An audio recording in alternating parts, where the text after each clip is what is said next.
This is Bytnar Talks, the engineer takes on construction. Episode 40.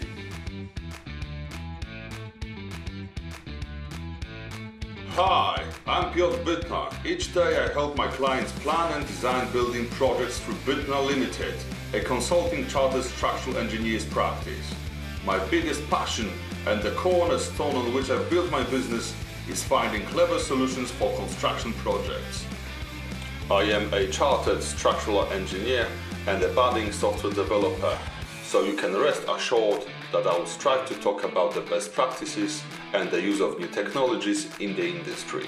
And if you're embarking on a construction project or are involved in planning, designing and building the world around us, you'll find this podcast useful. Grenfell Report, Lessons Learned. Hi guys, and welcome to Bytnar Talks, your favorite podcast on all matters of architecture, engineering and construction.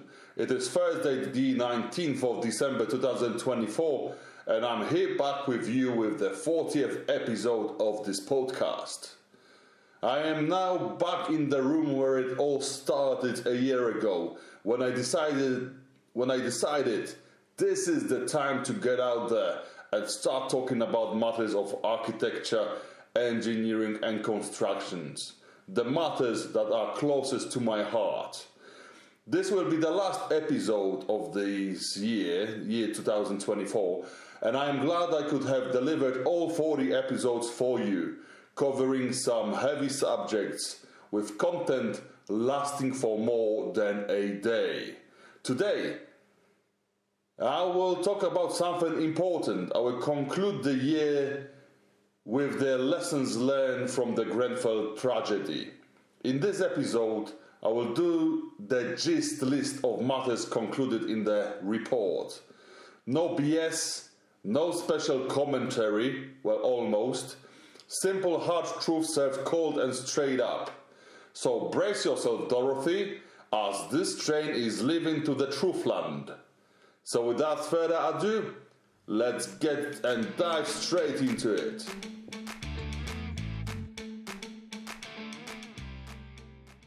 So the lessons learned, as they appear in the published report overview, containing Chapter 2 Executive Summary and Chapter 113 Recommendations.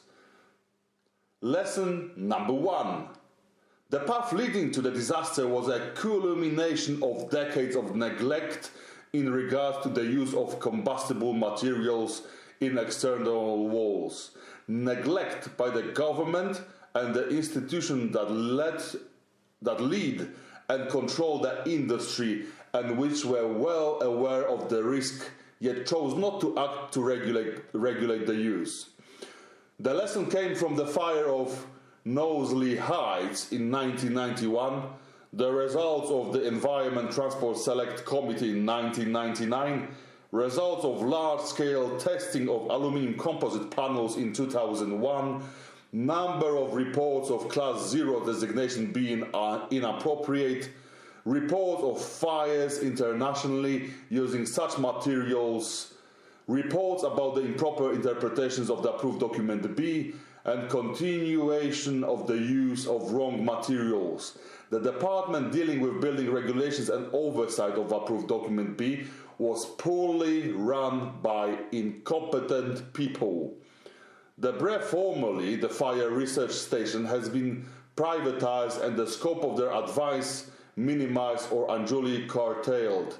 The government bodies were not keen on doing work to improve, dismissing or defending against recommendations like the recommendations of the all-party parliamentary group on fire safety or coroners involved in 2009's Lakanal House fire. The drive was for deregulation with little regard to fire safety. Lesson number 2. The building research establishment showed the loosening of the standards through the 1990s, leading to inconsistent delivery of their assessments and industry-conforming, commercially driven behavior, leading to their privatization in 1997. Lesson number 3. Systemic failure driven by dishonest conduct of rain screen cladding and insulation manufacturers and resellers.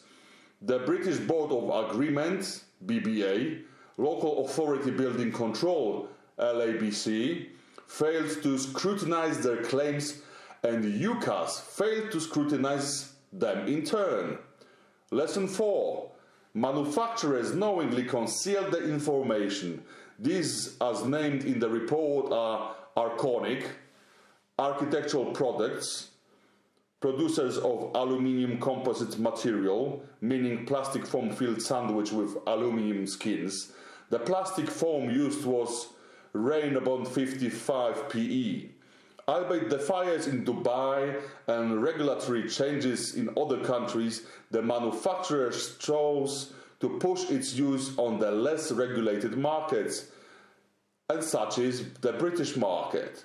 The next in line of dishonest manufacturers is Celotex, that misled the market with claims of suitability of their RS5000 insulation, obfuscating the fact that the test it underwent was a system test to BS8414, where the panels had a fire-resistant magnesium oxide boards placed in critical positions rigged to satisfy the test criteria.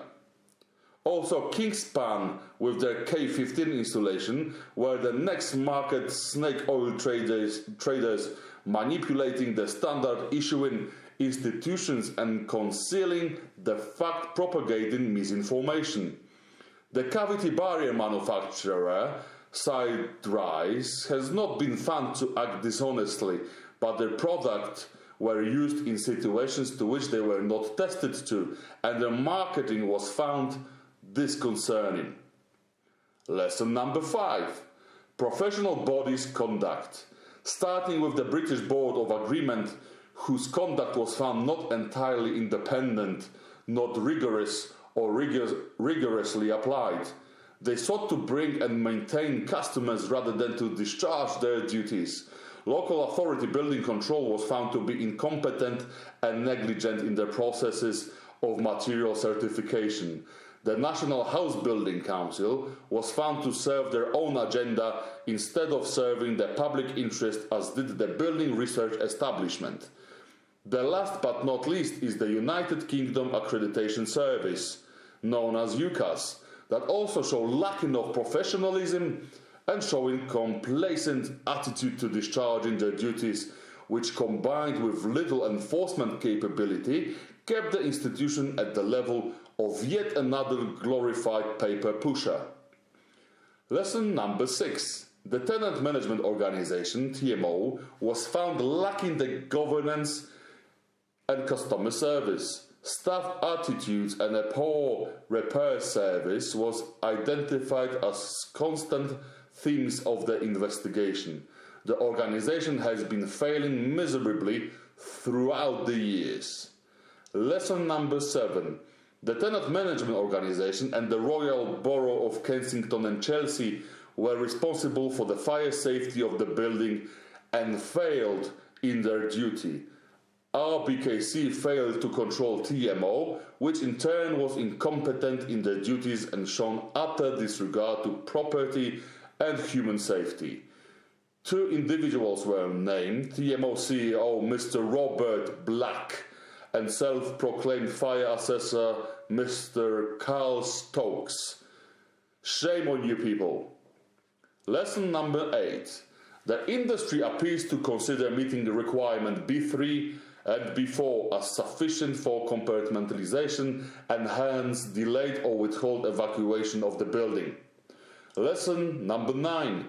The building requirements are performance-based, yet the prescriptive reading of the approved document leads to the perception of the approved document as the industry gospel, which it is not.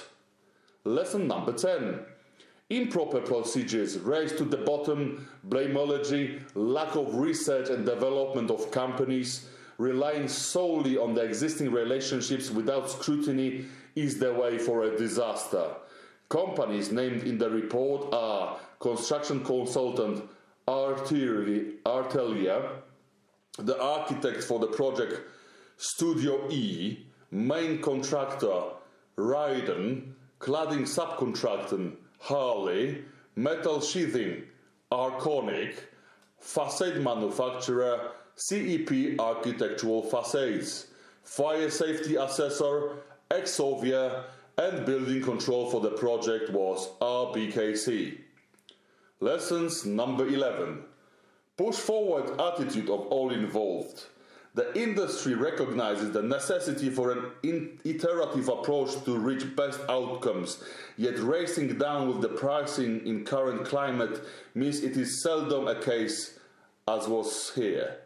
All involved show the prevalent in the industry minimum effort push forward. As long as the process moved forward, there were no stops included, like the one with the fire strategy done by Exovia that remained in its draft form. Lesson number 12. Lack of site visits led to lack of understanding of the building form. Lesson number 13. Lack of design competency by the main contractor led to the wrong selection and use of materials. Lesson number 14. The design of building in this case looked more like an exercise of simply providing the minimum to satisfy regulatory stops. My personal observation is that such approach is prevailing in AEC industry ever since my first contact with it. So supposedly for the last 40 years also, since the last change of the building regulation regime. Lesson number 15. Commercial clients tend not to scrutinize the work they commission. If they do it, it's usually to a degree of budgetary values and no more. That is partially due to their own inherent incompetence. Lesson number 16. Continuous development, training and benchmarking of the workforce is somehow laxed, including safety critical operations like that of the London Fire Brigade. Lesson number 17. There appears to be no critical thinking, competent leadership on the local and governmental levels that would drive safe operation of the country, local authorities or individual buildings. Failings on the aspects of response, communication, strategy and coordinated action has been noted by the report. Lesson number 18. The industry is over-reliant on the certification of material without analyzing the actual behavior of the materials in the given scenario, approaching design decisions holistically. Lessons number 19. Over-reliance on the experience and blind following of the company procedures and standards or lack thereof, as opposed to individual research, training and professional development, leads to wrong or no decisions on projects. Lessons number 20. The safe building relies on the good design, choice of suitable materials and sound methods of construction implemented by people with appropriate skills, knowledge and experience, all of which were somehow missing in this case. Lesson number 21. The regulatory arrangements are too complicated and fragmented. Fragmentation has been identified as leading to inefficiencies and obstacles of effective regulations. I would go as far as to say that it's not only the problem with legislation and regulatory arrangements, it is also a very big issue in the delivery of projects. Now, let's get to some of the recommendations given. It is generally recommended to unify control over construction and safe development under one body, with appropriate, practicing and competent advisory board. We should also review the meaning of the higher risk building, update the approved document B, and invite fresh minds to the process of continuous review, including academia and practicing professionals. Fire safety strategy should be made by qualified people at the gateway 2 and 3. We should recognize the inefficiencies of the current testing regimes of cladding materials or ventilated systems and devise new approaches. It is recommended that a construction regulator certifies products to be used in construction and that such certificates to be accompanied by the setup and test results of the experiments. The report calls for regulations of the status of the fire engineer and the creation of appropriate institutions to implement it. It is also said that architects should be better trained, contractors of higher risk buildings licensed, and building control approvers guarded from the conflict of interest, preferably by a national body. Designers should have a free access to design data, preferably driven by the national body. The operation and building regulations should be subject to industry recommendation, with an open access by the public to verify if the regulator acts on this. Fire risk assessors should be made accredited. These are the main points for the industry. More recommendations were directed at local and national level to enhance firefighting efforts and resilience and response of local governments. So this is it, folks. Unapologetic, straight-up conclusions, lesson learned and recommendations of Grenfell Report. We are now all looking forward to the end of the 2024 and the beginning of the new 2025. One thing is for certain. In the new year, I, through and with my business Bytnar Limited, am looking forward to continue on the path of the improvement of myself and the operation of my business, and with it, the wider industry. I hope to work with you the coming year and to be useful with the delivery of the new content.